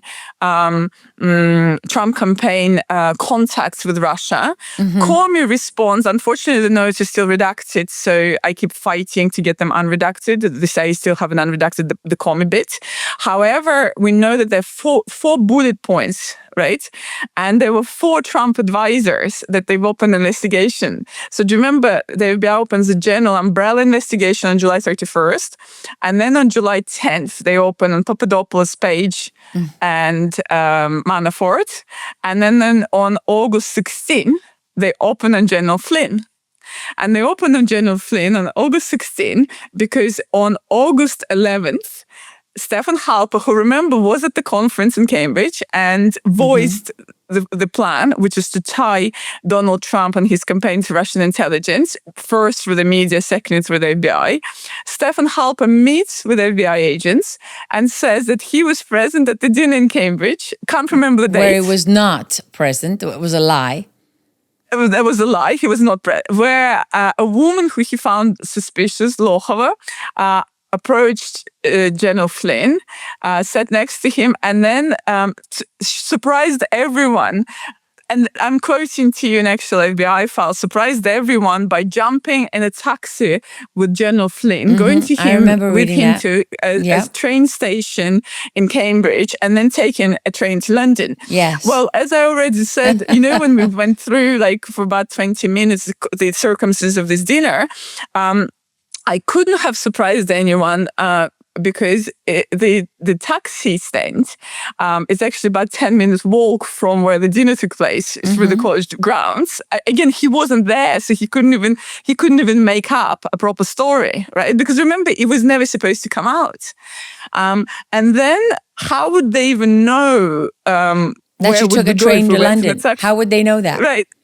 Would they be following us in the train? And then, of course, we also have all the emails after the dinner. So there were 20 people there, and nobody wrote in saying, "Oh my God, we lost General Flynn and this Russian woman," right? In fact, what they write is, and I have all the correspondence, I've submitted it all to the Durham investigation, is that a person who accompanied General Flynn at the dinner writes into Christopher, Andrew, Richard Dilloff, Stefan Halper. Stefan Halper wasn't at the dinner, but he was one of the organizers, and said, "Thank you very much for a fantastic evening." And he writes at midnight on the night where I was supposed to be having this, this affair, right? But in fact, General Flynn is with his assistant at that point, and the assistant writes in thanking for the dinner, and people who were present at the dinner respond saying what an amazing dinner there was, and there was no expression of surprise. So the whole story on its face was BS, pardon my French. And totally they knew that because they already ran it in 14, but they had to reactivate it because they had this meeting with Obama, and Obama basically ordered them to find something. And so Halper comes up with a story. And later on, FBI agent, who was less corrupt, he looked at this and he said, but the story is inaccurate and implausible. First of all, because General Flynn was holding the top level security clearance at that point. It was renewed after the dinner. So the dinner was in 14. And it was renewed numerous times afterwards. It's presidential level clearance, TSSCI, so it's top secret, secure compartmentalized information, TSSCI. Right. It's where you have access to special programs, not all special programs, but compartmentalized special programs. And of course, General Flynn, as head of the Defense Intelligence Agency, had the highest clearance. But the Obama administration renewed his clearance in April 2016. Yes. The dinner was in 14, right? And 2 months before they opened the investigation. So the agent in the case says, but this is it's not possible, right? That doesn't make sense, because it doesn't make sense. And then the other thing is that they've checked all the databases. So they've checked the databases on me, found nothing. They've checked all the databases. This is all in the notes of the agent in the case. They checked the databases on General Flynn, both UK and US databases. They found nothing. And then they've added that not only the story was inaccurate, which is FBI speak for lie, but the story was also implausible because General Flynn was accompanied. So of course, people who accompanied would have noticed if they lost the head of defense intelligence agency in a foreign country. And they could provide the eyewitness accounts, firsthand eyewitness accounts that they were with him. And not only that, for people who don't really know how any of this works, when you are the head of the Defense Intelligence Agency and you travel abroad, you are monitored 100% of the time. You are you have state secrets. You know so much that they don't want falling into the hands of any foreign government or adversary of the United States, that your every movement is monitored by counterintelligence. So the idea that General Flynn hooked up with anybody and that nobody knew about it, and that he just went off to some hotel and had some. I mean, it is the most ridiculous thing. It's like believing laughable. that pigs have wings. That's how stupid it is. But they count on the fact that the American public doesn't know any better. They don't know how the system really works. They don't know that he gets debriefed before he leaves the country, that he gets debriefed again when he comes back into the country, and that we monitor his every single movement and every conversation when he's there. They don't know that, and so they know that they can lie and with the impunity. checks for him and his family, and I mean, it goes on. And but the it's operatives in the media that will carry the story, that will add weight to it, and that will allow them to get away with the lies instead of doing their jobs, which is to figure out, to ask questions about how these things can really happen, and to figure out basic, simple facts that will tell them, if they're interested in the truth, what the truth actually is. But no, instead, they trade in lies and propaganda, and they take money for it, and they are disgusting. But not only that, they are co-conspirators in a crime. Well, that's it. I mean, the initial reaction is I think you just put it brilliantly. Is your initial reaction is these people are just horrible, inhuman, because I was pleading with them, saying I'm unwell. You're affecting me. You're affecting my baby. I was breastfeeding, I mean, I was stressed. It was horrible, right? So your initial reaction, and these are just not humans, right? Like they won't leave me alone. But when you begin to understand this is a part of the sophisticated operation, when you take a step back from this, and it's been very hard for me, right? Because although it was very, very personal, it's a huge part of my life that they stole from me, most important moment of my life. But if you take a step back as an analyst, and I'm an analyst, right? If you realize that all of this, every single step, it's all designed, that's why they found this, the Durham investigation, when I told them about this Cambridge meetings, they found this, this Hillary plan document. And then you can track every approach by the newspaper, every article, every move within this FBI investigation by Peter Strzok, by Lisa Page, by all these characters, heard of, by Comey, and of course, all led by Obama and Brennan. You can track, once you follow the logic of the Clinton plan, it just becomes, it's a lesson in precision, right? So, for example, Durham will show that the report shows that, for example, Hillary campaign people were texting with Obama and Biden people saying, "Can we get this FBI investigation going?" Right? Why is it not happening yet of the Trump campaign? And they were replying to them saying, "Look, give us time. We're working on it." Right?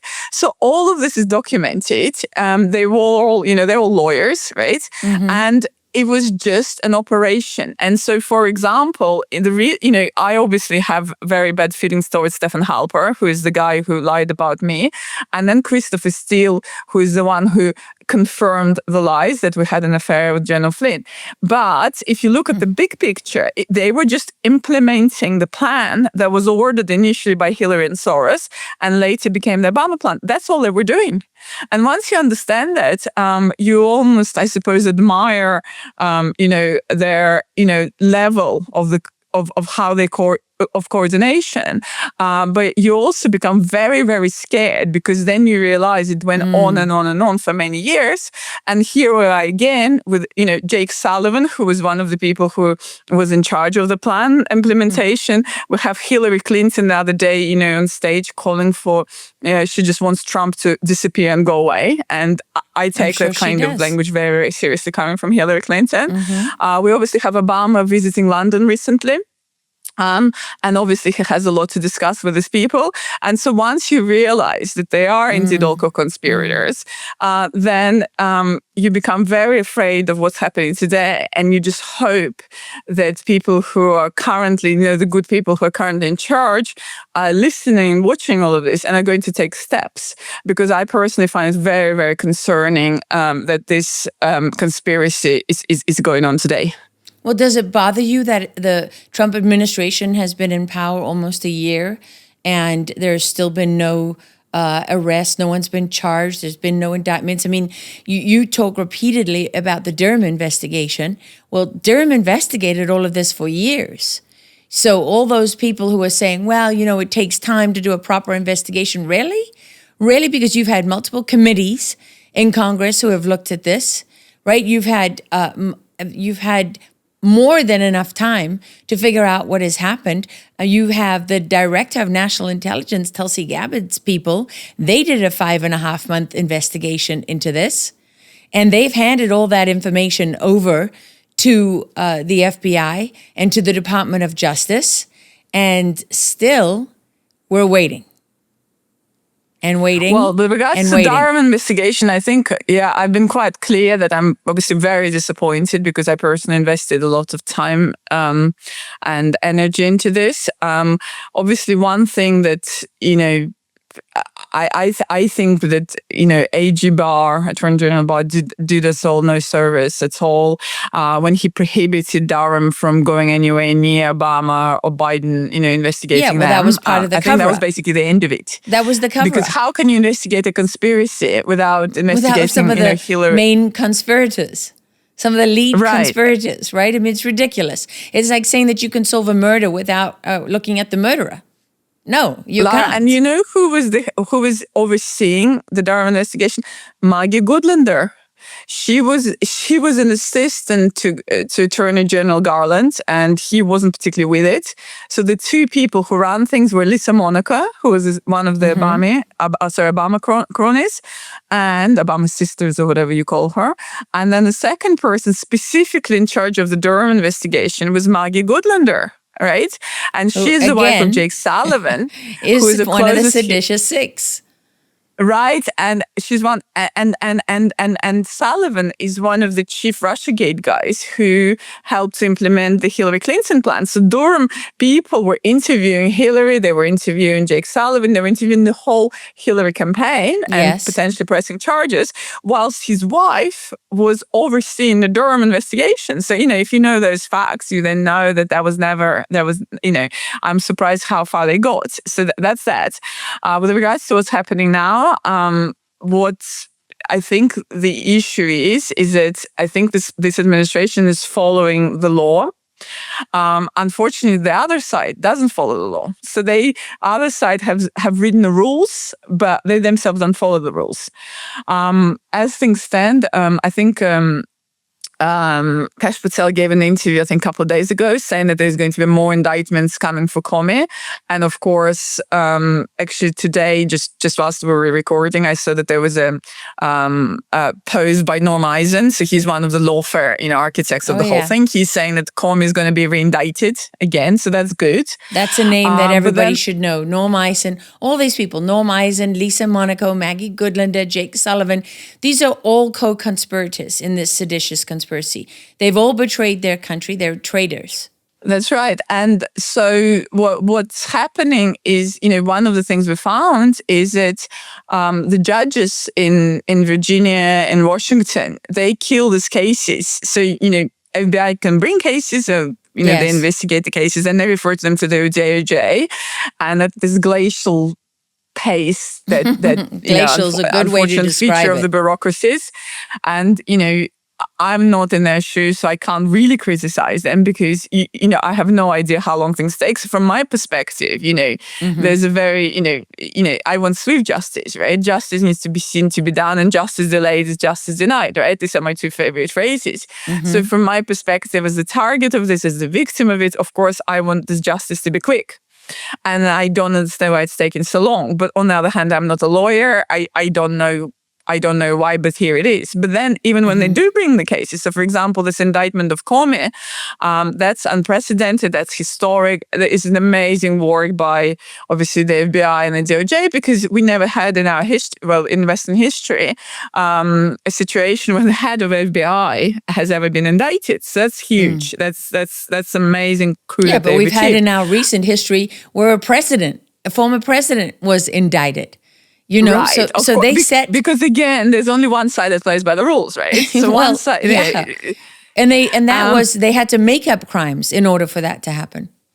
That's right. That's right. But back to Comey. So what happened is that, these activist judges, they killed the case before it even reached the jury stage, right? Yeah, but come And on. so They've had a and year of dealing with activist judges now, right? Almost a year of dealing with activist judges, and that should not come as any surprise because everybody remembers the video when George Soros came out and said that he was going to take over the judicial system. And he's done it from both sides, between the judges and the district attorneys and all the other corrupt officials that they have paid, that they have co-opted and put in power, in positions of power, and then coerced to do their bidding. And they do. And they're more than happy to do that. So is it really credible to think that the Trump campaign, this administration, not on their first rodeo, this is now their second, this is the comeback rodeo, that they came into office and they did not anticipate?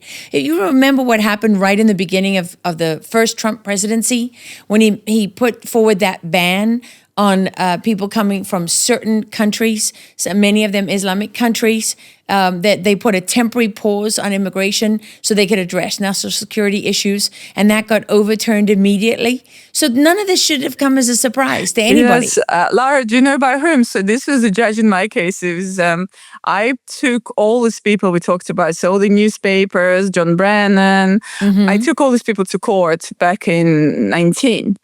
And I got a Reagan judge assigned to my case. This was a defamation case about defaming my card. And my case was in Virginia, in the same district where George Comey just walked from. And I got allocated this activist judge. So although I had a different judge, but the computer randomly allocated this other judge. And this is a super anti-Trump judge who overturned that travel ban. And she got allocated to my case. And then anything I ever did, any case I brought, I was always allocated the same judge, like randomly by the computer. And it's like became a joke, right? And of course, my case got kicked out of court. So you know that in Virginia, it's just not going to happen. What is the name of that judge? Brinkema. Brinkema. Yeah, she was also a FISA judge. It's a very similar profile to this Judge Boasberg that we're dealing with now. It's all the same. So when people are surprised, like Boasberg, he was a FISA judge, right? So this is the judge who approved the illegal. He wasn't personally the head of it, but he was supposed to look into the abuses, and of course he covered it up. This is the illegal surveillance of the Trump campaign administration. Then he was the judge who you will recall that some of the fake information on Carter Page. Yes. There was this FBI lawyer who forged the documents for the FISA in order to make it look like Carter Page was not a CIA source, where in fact he was. And this lawyer pled guilty. So this was one of Durham's, minor but successes. And then Judge Boasberg, so jail time was recommended because a senior FBI official lied to court, and Judge Boasberg gave him no jail time. He gave him probation, and then his law license was restored, right? So this is what we're dealing with. And I don't really know what Trump administration can do at this point in his jurisdictions, because this has been going on for so long now, as you were saying, right? Yeah. Is that they're deeply embedded within the system, and Absolutely. I don't even know how. But you know what the thing is, Svetlana? The thing is, in the United States of America, the president is elected to leave. He's the commander-in-chief of the armed forces, and he's the diplomat-in-chief, in addition to being the president, right? And so you cannot allow judges, many of whom are appointed and not even elected, to rule from the bench. That's in violation of the executive branch. Unfortunately, the Supreme Court, doesn't appear to be all that reliable in standing up for the American people and for the Constitution, which is really why they're there. That's what they're supposed to do, number one. But this idea that there's just nothing you can do about it. Oh, this is so entrenched. It's been going on so long. There's just nothing you can do about it.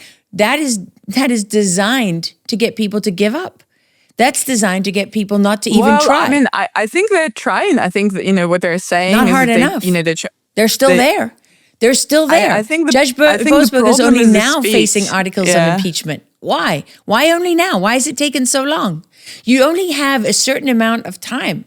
I mean, the midterms or 1 year from now, 6 months from now, you know what they're going to say? Oh, you can't indict anybody because that'll be election interference. It's too close to the elections. So you really only have 6 months. And if they steal the midterms the way they just stole the last elections, if they take control of the House or the Senate, you know what they're going to do? And they're going to impeach. They're going to impeach Donald Trump. And you know what they're going to do it on? What the basis is going to be? The fact that he did not hold people accountable for all these things that you're talking about now. All these crimes that have been carried out. They're going to say, you know what? He betrayed his oath of office. He betrayed the American people. You know why? Because under the Constitution of the United States of America, every single citizen has the right to have redress of their grievances. And you know what has happened? There's been no redress of grievances. So every single person who's currently in power, who took that oath of office, guaranteeing to uphold the Constitution that affords every American citizen a redress of grievances, has failed to uphold their oath of office. And those people are going to feel betrayed when they find out just how much this administration knows, how all of these people who are currently in power had the ability to provide a redress of grievances and did not do it. You know why? Because they were infiltrated, or because they were talked out of it, or because people explained it away, or because people said, oh, no, the system, we need to preserve the system. You can't possibly do this because of this. Or they just failed to do it. We don't know why. I don't know why it hasn't happened. And maybe there are indictments coming. Maybe. I mean, what they're telling us at the moment, and again, let's see what happens, is that they're going to try and do it in Florida, because at least luckily it was obviously a tragic moment when they raided Mar-a-Lago, but because of that gives them jurisdiction. So we will see. Yeah, but why are they talking about it, Svetlana? Why are they telling us that there's going to be indictments? Why don't they just do it? Well, look, I don't obviously speak for the administration. What I can say is, I've been obviously very frustrated about how long things are taking. And obviously it's been 9 years. I think they hit the ground running very, very well initially. I think there has been this pause. I don't know whether that means that they're doing things in the background or whether that means they're not. That's the thing. And I think one of the issues we have is this lack of communication. Because perhaps if they were better, and I try to explain things myself, but it shouldn't really fall to, yourself or myself, right? To try and explain what's going on. Why is it up to us? I'm just a journalist and you're a victim of all of this. Right. So it would be very good, I think, if anything, that it would be very good. Do you remember we used to get briefings, from people like Tulsi Gabbard and others? It would be really good if they started doing press conferences about these things, because and explaining, okay, obviously they can't go into the details of the ongoing investigations, but there must be a way in which they can explain what they're doing. And for example, one of the huge concerns is what's happening with the seditionists. Like, why haven't they been arrested yet? Why are they walking the streets? And why are they still operating? Why are they still committing treason and sedition with impunity? That's one of the big questions. And, I hear you about more press conferences, but when the Director of National Intelligence comes out and stands at the podium at the White House with the press secretary to the President of the United States of America, and says, here is all the evidence. Obama was involved, and all these other people. Here are the co-conspirators. Why are we still sitting here without any prosecution? Why are these people still operating with impunity? And I'm very concerned about, because I can see the links, right, between, I'm pretty convinced that people like Jake Sullivan, and therefore George Soros, and therefore John Brennan, and therefore, I don't know, the extent of the CIA role in this from, people like Burns, the former CIA director. It's clear Hillary Clinton openly calls for replacement of President Trump. So you could see the direct link between Margie Goodlander, and the Russiagate architects. That they, all for the example, same people. One of the things that I found is that she was the architect of. So she worked with Norm Eisen on the 2019, the fake Ukraine impeachment. She wrote the law this is Maggie Goodlander again, the wife of Jake Sullivan, right? Like she wrote the case for impeachment. So this is very serious, right? And I just Very feel serious. that maybe they're doing things, but it would be better because I think it's, we're running a danger where, there are activists working on overthrowing this president and this administration, and they're just running out of time. And, if they are doing things, then they should tell people. If there are any, problems in their way, they should say that. They have a lot of lawyers. I mean, they need to start getting on, right? Because it feels like they're sort of fighting a knife. So it showed up to a gunfight with a knife, right? And these people are just outmaneuvering them. I could be wrong because I don't know what's happening in the background. Yes. But I don't like the signs of this insurrection, this color revolution happening in front of us, and these people still walking free. That's just wrong to me. Because it's all the same people. So help me understand, like, how does it make sense? Yeah. Help me understand, because I agree with you. I'm not on the really inside. Sorry. I'm not in the administration. I don't know everything, right? Yeah. But right now, what I do know is the very same people that undermined your presidency the first time around are doing it again. Exactly. I have a phone call. Do you want to continue? No, or do you think we're done? Let's wrap it up because we're going to talk again. Yeah. It's enlightening. It's enlightening I need to talk the phone to you again. Yeah. Do you want me to pause it for 1 minute, or do you think we're kind of finished? We are kind of finished. I just want to say thank you, Svetlana, so much. Okay. No. Thank you for your time. It's just 5:30, and I suddenly realized because they're calling about our. Yeah. Okay. Yes. So go take your call. We will talk again. I so appreciate everything that you've done. Thank you so much. Thank you also for, keeping the pressure on, because I think that this is very dangerous times. Very dangerous times. I agree. Yes. You take care and be safe. Okay. Thank you so much for all your time. Okay. Thank you.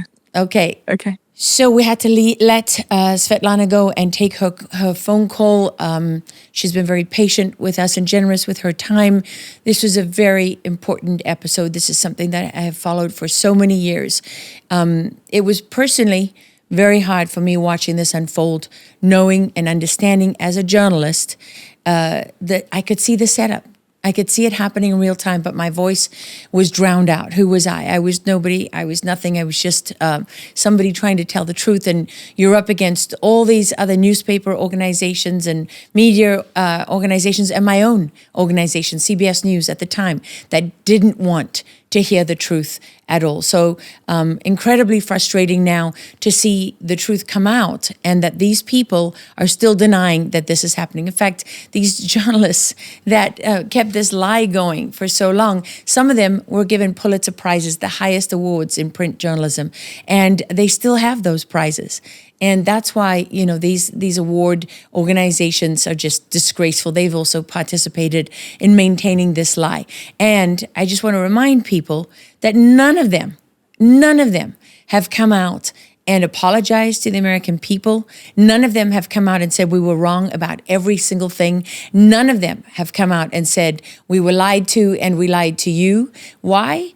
Because they're maintaining the lie. They're maintaining the operation. They are still conspirators in an ongoing seditious conspiracy. So I just want to thank people for watching. I know there's a lot of information in there and sometimes it can be hard to follow, but I would urge you, if you are interested in the truth, listen to this over and over again, take notes, remember these names. You don't have to take Svetlana's word for it. We will get as many of those documents as we can that are publicly available. They will be attached to this episode. They'll be available on our website. You can read them and look at them for yourselves. You don't have to take any of this at face value. You can look it all up, investigate it for yourself if you have the time. There is nothing more important than the truth. There is only one truth, in spite of all their efforts to deceive. The voice, you just heard the voice of a woman who is a mother and a wife and an academic who was minding her own business, who really had no idea that any of this was happening. And you know what? When they came for her with fury and without mercy, you know what she didn't do? She didn't take a knee. She didn't buckle. She didn't bend, as hard as it was. She stood her ground because she knew she had the truth on her side. And that is heroic. That's true moral courage. So to Svetlana Lokhova, we thank you. To our audience and to all the people that stand with us and support us in this fight for independent journalism, we thank you for watching. You know what to do. I need you to like, share, subscribe. Need you to get this out to as many people as possible. Need you to go on our website to laralogan.com and support our work here at Going Rogue with Lara Logan. And you know what I'm going to say? If you are a regular follower of the podcast, this is the moment where I thank you most from my heart for being bold enough and brave enough to go rogue with Lara Logan.